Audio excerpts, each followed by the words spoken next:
5 a.m. in Columbus. The streets were silent until the sound of gunfire shattered the quiet. Moments later, Michael Andre Robinson, better known as rapper Raylon Styles, lay dead on the pavement.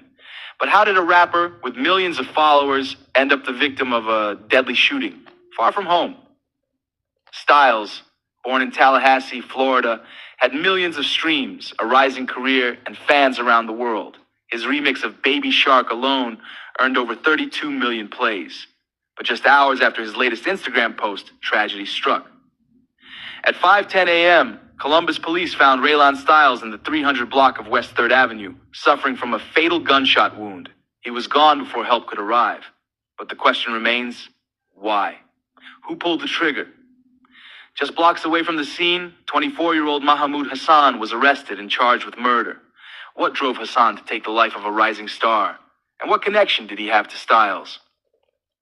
Styles' brother, rapper Lil Goat, has been posting tributes since the news broke, grieving the sudden, senseless loss. But fans and family are left wondering, how did a night in Columbus turn into a deadly encounter? A life cut short, a suspect behind bars. But in the world of rising stars, was this just another tragedy? Or is there more to the story? What's good with the YouTube? It's Coffee, back with some updates, man. R.I.P. to that young man. Sad story right there, man. I know y'all remember the Baby Shark mania, man. That ish just took over the world, man. Like, sad story right here, but the side combo, that song was just like, it used to drive me crazy, man. Comment if it did y'all as well. But getting back to what we're talking about here, you hear the reports there, an arrest made, stuff coming out saying a botched chain snatching. Not much info really other than that. You see the RIP, posts and stuff pouring in. And it's sad, man. Dude was very young, had his whole life ahead of him, man. And when I say this, it's no disrespect to this young man. We don't even know the full story, just going off what we're hearing, man. Always keep your head on a swivel. Be careful. Especially, it can happen to you in your own neighborhood at home, but when you're out of town, be extra safe. You know what I mean? Like, there's that interview out there with a young Nipsey Hussle, RIP to him as well. It's wild because I'm like referencing a Nip interview, and he got killed in a whole nother way. Like, it can just happen. But you guys remember that where he was talking about like assets and liabilities, like flossing, having chains and stuff is dope, but it's a liability and it depreciates in value. Like real estate and other things can appreciate and whatnot, and again, no disrespect intended to this young man. It's a sad story, but tap in, stay tuned for updates. Not a whole lot of info out. Comment if you were a fan of this dude, if you were familiar with him like that. Tap in. Everybody talking about my piece. They love the way it's spin, but I'm gonna let you know, I could take it to a whole nother level. I put a battery in this motherfucker. It's the boss.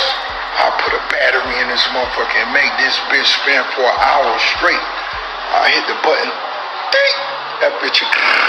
Yo, Rose is like addicted to social media. I swear, I just seen another, blog out the other day where someone was saying that it's like this man just be bored, man, addicted to the blogosphere, posting. I don't know. I get it sometimes when he's taking certain brands and stuff. There's money involved and all that, but just with this, I don't know, like, are you just high and bored? I don't know. But what's so wild about this? He's talking about putting a button on for the spinning chain, like this is new or something. And when I think of the spinner, comment if y'all agree, I think of the G-Unit spinner, one of 50's arch nemesis, right? We've seen 5th squash some beefs with Fat Joe and some other individuals, and two cats you can count on him never squashing beef with is Rose and Ja Rule. This we know. And it's like Rose over here talking about this like he just changed the game with this spinning chain, like, yo, them ban out. And again, to me, when I think of this spinner, I think of the G-Unit spinner. I think of the Young Buck spinner, even though he ain't with G-Unit no more, but I think of G-Unit, period. Do you agree? Comment and let me know. I remember I did Big Pimpin'. It was actually for me and Magoo. And I was like, that just not, I knew in my spirit, that I'm not even trying to do this beat. Like, yeah. So as he was walking out, I said, yo, I guess I'm gonna want to play you. I don't want to play it for you. But my business mind say I should play it for you. Yeah, I had the moment like, damn, I want to cuff this up. Yeah, but I think it's a smarter move. And I played, he pulled the jacket, he's right at the door. He looked, he heard the beat, took the jacket off. And I said, hold on, man. You're not gonna be able to finish this song tonight. Because we always challenge each other. I said, this beat gonna beat your ass. Then he called me the next day. He said, come to this early, like in the morning. Come to the studio. Come to the studio. And I was like, you ain't got it. Get over here. So he get over there and he push play. He said, he walking around because all when Jay walk, he like, ooh, because he don't write. He always scratch his like. He told Jimmy, my engineer, hit play. He's like, love, I leave him, but I don't fucking need him. I was like, stop. I said, oh my God. I couldn't imagine hearing that for the first time. Man, I said, he's like, ooh, he said, I told you that I'm the best. I'm like, wow. That's crazy. It got to the point that I didn't want to work with no other rapper besides him. Yeah. I couldn't wait for him to go in the booth because I said, this man is a walking You know he's gonna smoke it. Yeah, what? I knew Like, it. I'm like, oh, this dude's, he's a genius. And ain't that wild, man? Big Pimpin' was originally intended for Timbaland and Magoo. R.I.P. Magoo. That's so crazy. Jay came with the overnight track. Like, it's always so intriguing to me the way he doesn't write nothing down. Y'all remember that Fade to Black? I think it was that came out with the Black album, or like, you know, at the same time when he was quote unquote retiring, which lasted a few years or whatever, you know. But there was that footage where Rick Rubin and I think one of the Beastie Boys were watching Jay in the studio, and they were just amazed by the way that he, you know, delivered the track so fast. And it is a funny story behind this too. Comment, R.I.P. Pimp C. If you heard what Bun B thought, or Bun B said that Pimp C thought that Jay sat on that track, which made him originally not want to get on the track with Jay. That was a good collab, man, UGK and Jay-Z. You know, I wonder exactly how that came about. And it's so wild too with the Timbo beats. Definitely one of the dopest producers in the game. I don't like him pushing all this AI-ish so heavily, but you heard him talking about how he never wanted to work with no one else after Jay. Like, Jay was just like off the chain with it and worked so fast and was like a genius, and it just amazed him and all that.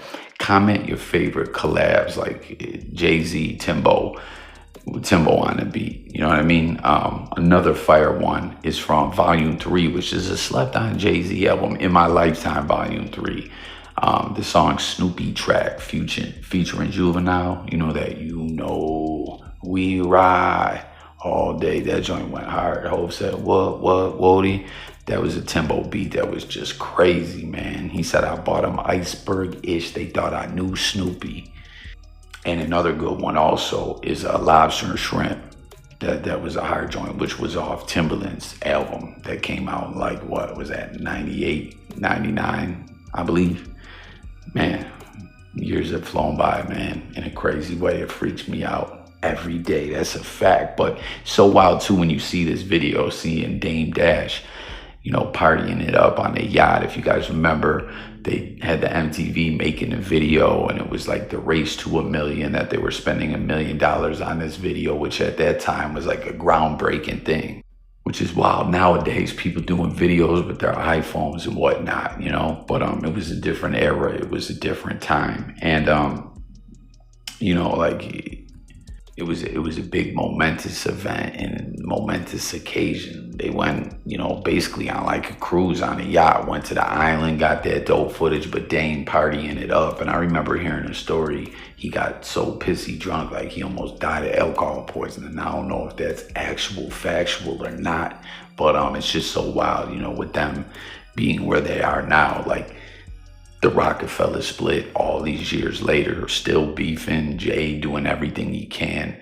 to, according to Dame Dash, quote unquote, poison this Reasonable Doubt deal. You know, going as far as to say that, like, the copyright will revert back in 6 years. And, you know, Dame has posted receipts, claiming that is not true. It's just a mess, man. But it's so wild, like looking back, like seeing them now and seeing them back then. And it's like, the Jay-Z doing everything he can to kind of ish on Dame, and Dame doing these interviews recently talking about he thought a motherfucker tried to drug him. He didn't put that on Hove, but I don't know, man. But yeah, it was a pretty interesting clip there by Timbo. But that's going to do it for this one interview with Timbo. Thank you for tuning in.